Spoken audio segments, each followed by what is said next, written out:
Welcome back to my YouTube channel. Transfer market खत्म हो चुकी है और जो भी सेट्स ऑफ प्लेयर हर टीम के पास है, अब अगले 6 महीने तक टीम्स को उन्हीं प्लेयर्स के साथ ही खेलना होगा और कोचेस और मैनेजर्स को उन्हीं टीम से रिजल्ट निकालना होगा। और अगर साइनिंग ऑफ द समर की बात की जाए तो वो है जूड बलिंगम, जो कि गोल करते ही जा रहे हैं और अपनी टीम को मैच जिताते ही चले जा रहे हैं। आप गिताफे के अगेंस्ट भी उन्होंने एक और गोल स्कोर किया। 4 मैचेस में 5 गोल स्कोर कर चुके हैं। 2009 में रोनाल्डो ने एग्जैक्टली सेम फिगर्स जो हैं वो जनरेट किए थे। 4 गेम्स में 5 गोल स्कोर किए थे उन्होंने।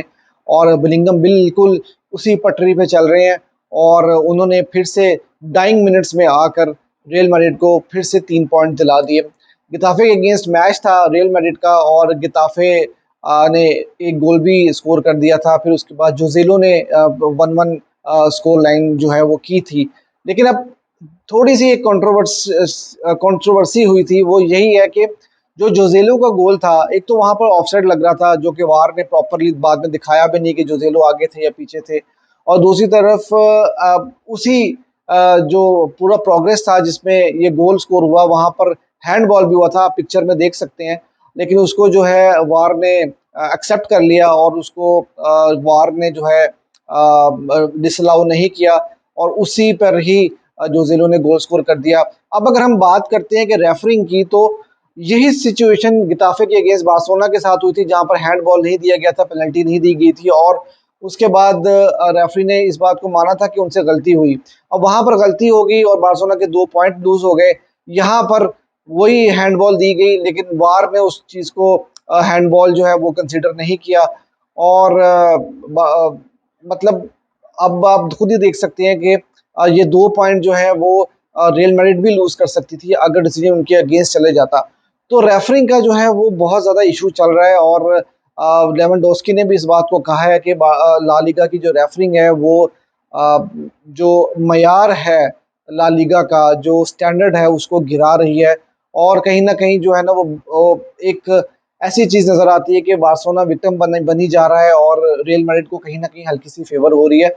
शायद रियल मैड्रिड फैंस अगर ये वीडियो देख रहे हैं तो वो थोड़ा सा नाराज जरूर होंगे, लेकिन बिल्कुल जो सिचुएशन हुई है वो मैं आपको बता रहा हूँ और अगर यही चीज बार्सिलोना के साथ होती तो मैं उसको भी हाईलाइट जरूर करता। अब दूसरी तरफ हम बात कर लेते हैं हालैंड की। वो भी रुकने का नाम ही नहीं ले रहे। एक और हैट्रिक उन्होंने स्कोर कर दिया फुलहैम के अगेंस्ट और मैनचेस्टर सिटी ने भी अब 4 की 4 गेम्स अपनी जीत ली हैं और टॉप पोजीशन के ऊपर बने हुए हैं वो। और मुझे तो ये लग रहा है कि हालैंड जो है वो फिर से कहीं अपना ही रिकॉर्ड ना तोड़ दे इस सीजन में। और हालैंड के बारे में अगर आप उनको थोड़ा सा एनालाइज करें तो जहां पर थोड़ी बड़ी टीम आ जाती है वो उनको रोकने में थोड़ा कामयाब हो जाती है। जब उनकी सप्लाई लाइन रुक जाती है, उनको पासेस नहीं लेने देते और उनको वो ऐसी सिचुएशन में नहीं आने देते, 1-1 सिचुएशन में कि जहां पर वो गोल स्कोर करें, तो बड़ी टीम्स उनको रोकने में कामयाब हो रही है और बड़े गेम्स में वो चलते नजर नहीं आ रहे। लेकिन जब थोड़ी सी मीडियोकर टीम्स आती हैं तो वहां पर हालैंड को रोकना बहुत ही ज्यादा मुश्किल हो रहा है। अब ये बात नहीं कर रहा कि हालैंड बड़ी टीम के अगेंस्ट गोल स्कोर नहीं कर पा रहे, लेकिन हालैंड की जो गोल स्कोरिंग एबिलिटी है वो कहीं न कहीं सप्लाई लाइन के ऊपर डिपेंडेंट है। वो कहीं न कहीं अपने जो मिडफ़ील्ड है या अपने दूसरे दूसरे जो उनके साथी प्लेयर्स हैं, उनके ऊपर बहुत ज़्यादा डिपेंड करती है और खुद से वो गोल्स जनरेट नहीं कर पाते। जिस तरह के अगर आप कंपेयर करें एम्बापे को या को या रोनाल्डो को भी इवन के ऑब्वियसली वो ज़रा और टाइप के प्लेयर हैं। लेकिन वो गोल बनाते भी हैं, वो ड्रिबल पास भी करते हैं, वो इस तरह की अपने आप को सिचुएशन में लेकर आते हैं। लेकिन हालैंड जो है वो बहुत ज़्यादा डिपेंडेंट है अपने प्लेयर्स के ऊपर और उनकी सप्लाई लाइन अगर रोक दी जाए तो फिर वो मुश्किल में ज़रूर आते हैं। लेकिन हालैंड अभी फ़िलहाल तो अब फिर से एक हैट्रिक गोल स्कोर कर चुके हैं और अब देखते हैं कि वो आगे अगले आने वाली गेम्स में क्या करते हैं। अब थोड़ी सी बात कर लेते हैं बार्सिलोना और ओसासुना की गेम्स में प्रीव्यू थोड़ा सा कर लेते हैं। ओसासुना, आप जानते हैं कि इस टाइम पर काफ़ी अच्छी टीम दिख रही है इस तरह से कि उन्होंने 3 गेम्स खेली हैं ला लीगा में और उन्होंने 2 बड़ी टीमों को हराया, सेल्टा विगो को भी हराया और अभी रिसेंटली उन्होंने वेलेंसिया को भी हराया है। और अगला मैच जो बार्सिलोना के साथ है वो होम पर खेल रहे हैं, तो होम पर वो काफ़ी ज़्यादा खतरनाक टीम है और चावी ने भी प्रेस कॉन्फ्रेंस में यही बात की है। कॉन्फ्रेंस लीग की जो क्वालिफिकेशन थी वहां से वो बाहर हो चुके हैं, क्लब ब्रग से वो हार गए हैं और ये भी कहा जा रहा है कि कुछ प्लेयर्स अवेलेबल नहीं होंगे और उनके कोच जो है वो फ्रेश लेग्स को जो है वो ट्राई करेंगे बार्सिलोना के अगेंस्ट। लेकिन फिर भी क्योंकि एक लो ब्लॉक में खेलने वाली टीम है, लॉन्ग बॉल्स पे डिपेंड करते हैं और हमने देखा था कि बार्सिलोना ने गिताफे के अगेंस्ट काफ़ी ज़्यादा स्ट्रगल किया था। क्योंकि गिताफे भी लो ब्लॉक में खेलती थी और लो ब्लॉक तोड़ने के लिए जो है वो आपको बड़े ऐसे प्लेयर्स चाहिए होते हैं इंडिविजुअली जो कि जो कोई इस तरह के चांसेस क्रिएट करें। जैसे गुंडागोन है हमारे पास, पैड्री इंजर्ड है ऑब्वियसली। और तो अब देखना ही होगा कि बार्सिलोना किस अप्रोच के साथ उतरता है। और जो बार्सिलोना ने 2 साइनिंग्स की हैं, कैंसेलो और फेलिक्स की, तो क्या उनको मौका मिलता है? क्या उनको स्टार्ट किया जाएगा कि नहीं किया जाएगा? अब जो प्रेस कॉन्फ्रेंस हुई है वहाँ पर चावी से भी ये सवाल किया गया कि कल रफीनिया स्टार्ट करेंगे या लामिन यामाल स्टार्ट करेंगे। तो उन्होंने ये बात बोली कि 5 चेंजेस जो होंगे वो टीम में होंगी और सिर्फ यही ज़रूरी नहीं है कि स्टार्टिंग प्लेयर ही परफॉर्म करे या स्टार्टिंग प्लेयर को ही इम्पोर्टेंस दी जाए। उन्होंने फर्मीन लोपेस की बात की कि वो बेंच से आए और उन्होंने गोल स्कोर किए। तो जो स्टार्टिंग प्लेयर्स की इम्पोर्टेंस होती है वही बेंच से आए हुए प्लेयर की इम्पोर्टेंस होती है, जो कि बिल्कुल सही वो बात कर रहे हैं।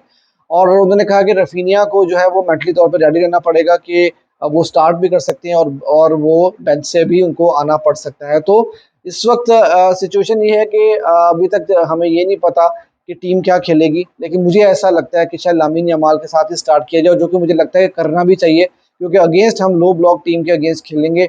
और लामिन यमाल जो है वो उनको वो जिस तरह की उन्होंने रिसेंटली परफॉर्मेंस दी है विलारियल के अगेंस्ट, तो वो लो ब्लॉक तोड़ने के लिए जिस तरह की उनकी पासिंग है और वन ऑन वन सिचुएशन वो क्रिएट करते हैं, वहाँ से बॉल निकालते हैं, तो मेरे ख्याल से रफीनिया से स्टार्ट नहीं कराना चाहिए। और उसके बाद अब ये देखना होगा कि ट्रेनिंग तो फेलिक्स ने और कैंसिलो दोनों ने की है, तो पैड्री की जगह पर क्या फेलिक्स को ट्राई किया जाएगा? फेलिक्स के बारे में भी चावी ने ये बात कही है कि वो नंबर 9 पोजीशन के ऊपर बिल्कुल फिट बैठते हैं, काफ़ी क्वालिटी है और 100% वो बार्सिलोना के सिस्टम में जो है वो सेट बैठेंगे।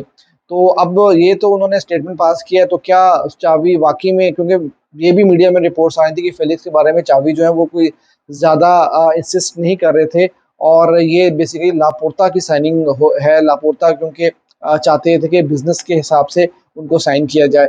तो अब देखना ही होगा कि कितना ट्रस्ट करेंगे चावी फेलिक्स के ऊपर और क्या कैंसिलो को स्टार्ट किया जाएगा। जिस तरह चावी ने बोला कि 5 चेंजेस होंगी, तो ऑब्वियसली मेरे ख्याल से रोबर्टो शायद ना खेलें और ये भी हो सकता है कि जो हमारे अलोंसो हैं उनको भी ना खिलाया जाए और इन दोनों की जगह पे बल्दे और कैंसिलो को स्टार्ट किया जाए, या बार्सिलोना 3-4-3 के साथ उतरे, 3 डिफेंडर के साथ कैंसिलो को मिडफील्ड में स्टार्ट किया जाए। ये भी एक सिचुएशन हो सकती है। और फ्रैंकी डियोंग को और रोमियो को डबल पिवट में खिलाया जा सकता है। तो देखना ये होगा कि क्या होता है। और फिर लेफ्ट विंग के ऊपर जो है वो हो सकता है कि हम लोग फेरन टोरेस को देखें। ये भी एक सिचुएशन बन सकती है और हो सकता है गावी से स्टार्ट ना कराया जाए। तो 5 प्लेयर्स का उन्होंने कहा है और 5 प्लेयर्स अब क्या हो सकते हैं ये अब देखना पड़ेगा। और बाज़ दफ़ा जो कोचेज़ होते हैं, मैनेजर्स होते हैं, वो माइंड गेम्स भी खेलते हैं इस तरह की बात करके कि वो अगले कोच को जो है वो थोड़ा गेस करने में रखते हैं कि वो क्या टीम खेलेगी और उस हिसाब से फिर वो अपनी स्ट्रैटेजी जो है वो सेटल करते हैं। तो देखते हैं कि क्या होता है। गेम मुश्किल नज़र आ रही है, लेकिन रियल मैड्रिड अपने चारों की चारों गेम्स जीत चुकी है और अब बार्सिलोना के लिए जो है वो मैच जीतना मस्ट विन सिचुएशन बन चुकी है। और अब मैं समझता हूँ कि बार्सिलोना का स्क्वाड भी काफ़ी ज़्यादा स्टेबल नज़र आ रहा है और बार्सिलोना के पास अब एक्सक्यूज़ेज़ नहीं है, चावी के पास एक्सक्यूज़ेज़ बिल्कुल भी नहीं है। एक रीज़नेबल स्टार्ट जो है वो बार्सिलोना को करना पड़ेगा और ये कैंपेन जो है वो बार्सिलोना को अच्छे तरीके से चलानी पड़ेगी ताकि रियल मैड्रिड के ऊपर प्रेशर जो है वो बनाए रखा जाए। लास्ट गेम होगी, इसके बाद इंटरनेशनल ब्रेक आ जाएगी और इंटरनेशनल ब्रेक के बाद से जो है वो आई होप के सारे प्लेयर्स जो हैं वो फिट वापस आएँ, क्योंकि इंटरनेशनल ब्रेक अक्सर प्लेयर्स को जो है वो इंजर्ड कर देती है। तो मैं ये समझता हूँ गेम टफ होगी, लेकिन आई विल गो 2-1 प्रिडिक्शन मेरी ये है, 2-1। तो आप भी मुझे बताइएगा कि आपकी क्या प्रिडिक्शन है और आपको क्या लगता है कि क्या लाइनअप हो सकती है बार्सिलोना की। और अगर वीडियो आपको अच्छी लगी तो वीडियो को लाइक भी कर दीजिएगा और चैनल को सब्सक्राइब भी कर दीजिएगा।